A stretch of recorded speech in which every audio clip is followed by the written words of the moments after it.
नमस्कार, news super Bharat में आप सभी का स्वागत है। आइए अब डालते हैं हिमाचल प्रदेश की तमाम खास खबरों पर एक नजर।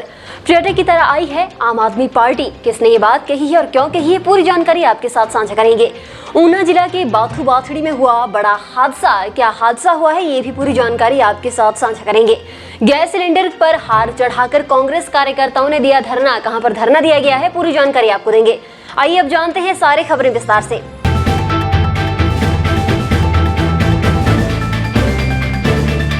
कांग्रेस प्रभारी राजीव शुक्ला बोले, पर्यटक की तरह आई है आम आदमी पार्टी। अखिल भारतीय कांग्रेस कमेटी के महासचिव एवं प्रदेश कांग्रेस प्रभारी राजीव शुक्ला ने कहा है कि हिमाचल प्रदेश में आम आदमी पार्टी का कोई जनाधार ही नहीं है, वह केवल एक पर्यटक की तरह यहाँ आई है। विधानसभा चुनाव में केवल कांग्रेस और भाजपा के बीच मुकाबला होगा।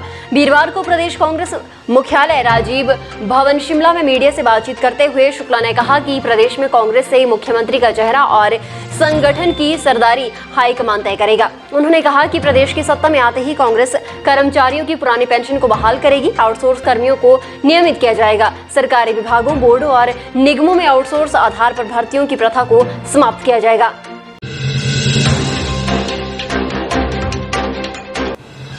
हिमाचल प्रदेश के ऊना जिला के बाथू बाथड़ी में प्रवासी मजदूरों की झुग्गियों में अचानक आग लग गई। देखते देखते आग ने विकराल रूप धारण कर लिया और कई झुग्गियां आग की चपेट में आ गई। मिली जानकारी के मुताबिक 200 के करीब झुग्गियां जलकर राख हो गई हैं। सूचना मिलते ही दमकल विभाग की गाड़ियां मौके पर पहुंची, आग पर काबू पा लिया गया है। प्रशासन की ओर से हुए नुकसान का आंकलन किया जा रहा है।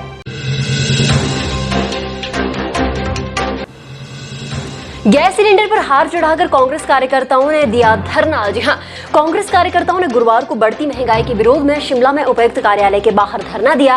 कार्यकर्ताओं ने गैस सिलेंडर पर हार चढ़ाकर जमकर नारेबाजी की। कांग्रेस प्रभारी राजीव शुक्ला ने केंद्र सरकार की नीतियों की जमकर आलोचना भी की। उन्होंने कहा कि देश में महंगाई आसमान छू रही है, बेरोजगारी दिन प्रतिदिन बढ़ रही है, केंद्र सरकार हर मोर्चे पर विफल हुई है, रोजमर्रा की चीजों के दामों में आग लगी हुई है, पेट्रोल डीजल के दामों पर भी सरकार का कोई नियंत्रण नहीं है, रोज पेट्रोल और डीजल के दामों में बढ़ोतरी हो रही है। इस दौरान कांग्रेस प्रभारी राजीव शुक्ला, कांग्रेस प्रदेश अध्यक्ष कुलदीप राठौर, नेता प्रतिपक्ष मुकेश अग्निहोत्री, कांग्रेस विधायक अनिरुद्ध सिंह और हर्ष महाजन उपस्थित रहे। साइबर ठग अब गिफ्ट कार्ड के माध्यम से लोगों से धोखाधड़ी कर रहे हैं। शातिर आए दिन ऑनलाइन ठगी के नए तरीके अपनाकर लोगों को लाखों रुपए की चपत लगा रहे हैं। साइबर ठगों से बचने के लिए साइबर सेल शिमला ने एडवाइजरी जारी कर दी है। गिफ्ट कार्ड धोखाधड़ी उपहार कार्ड धोखेबाजों के लिए सबसे लोकप्रिय उपकरण है। गिफ्ट कार्ड के माध्यम से की गई धोखाधड़ी की रिपोर्ट आजकल की जाती है। प्रत्येक उपहार कार्ड डिजिटल नकदी की तरह होता है, जिसमें स्थायी रूप से जुड़े खाते की जानकारी के बारे में कोई कंपनी नहीं होती है जो इसे एक व्यक्ति से जोड़ सकती है। उपहार कार्डों को व्यापारिक वस्तुओं में या यहाँ तक कि वापस कास्ट में बदलना भी आसान है। साइबर सेल द्वारा जारी की गई एडवाइजरी में कुछ महत्वपूर्ण टिप्स दिए गए हैं जिससे लोग ठगी का शिकार होने से बच सकते हैं। हिमाचल प्रदेश तकनीकी विश्वविद्यालय इस सत्र से अपने अधीन संबद्ध सभी महाविद्यालयों में प्रवेश परीक्षा के आधार पर विद्यार्थियों को दाखिले देगा। अप्रैल के दूसरे सप्ताह में प्रवेश परीक्षा के लिए ऑनलाइन आवेदन की प्रक्रिया शुरू होगी। जुलाई में प्रवेश परीक्षा होगी। प्रवेश परीक्षा के परिणाम और मेरिट आधार पर महाविद्यालय में दाखिले की प्रक्रिया शुरू होगी। कोविड-19 के कारण पूर्व के 2 वर्षों में हिमाचल प्रदेश सामान्य प्रवेश परीक्षा नहीं करवा पाई थी। हिमाचल सरकार ने राष्ट्रीय स्वास्थ्य मिशन के कर्मचारियों और अधिकारियों को तोहफा दिया है। अब उनका बेसिक वेतनमान हिमाचल सरकार के अनुबंध स्वास्थ्य कर्मचारियों और अधिकारियों के बराबर होगा। हिमाचल राष्ट्रीय स्वास्थ्य मिशन ने बुधवार को इस बारे में आदेश जारी कर दिए हैं। इस फैसले से एनएचएम में तैनात कर्मचारियों और अधिकारियों को 2000 से लेकर 17,000 रुपए तक का फायदा होगा। इसके अलावा नौकरी के दौरान अगर किसी कर्मचारी या फिर अधिकारी की मृत्यु होती है तो ऐसी स्थिति में उनके आश्रितों के लिए भी नौकरी का प्रावधान किया गया है।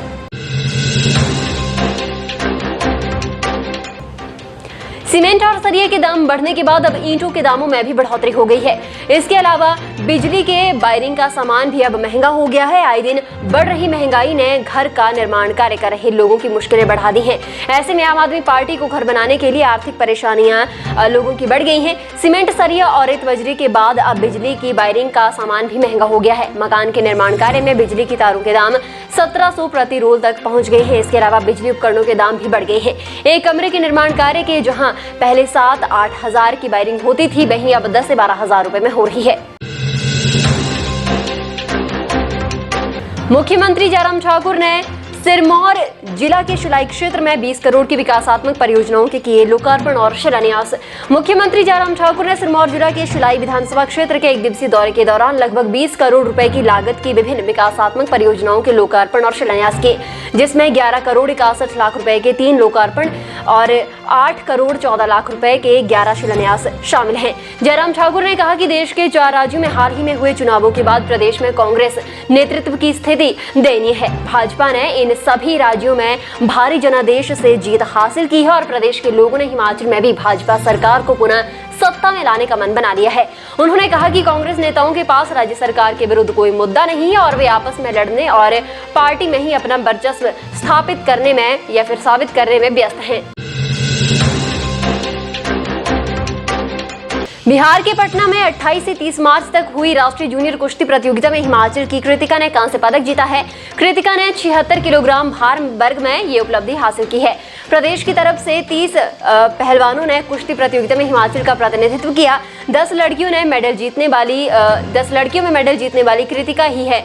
कृतिका हमीरपुर जिले से संबंध रखती है। उन्होंने अपनी इस उपलब्धि का श्रेय प्रशिक्षकों, गुरुओं और परिजनों को दिया है। इनके कोच के रूप में सुंदरनगर की अंकिता ठाकुर ने भूमिका निभाई। शहरी विकास मंत्री सुरेश भारद्वाज ने आज नई दिल्ली में केंद्रीय गृह एवं सहकारिता मंत्री अमित शाह से भेंट की है।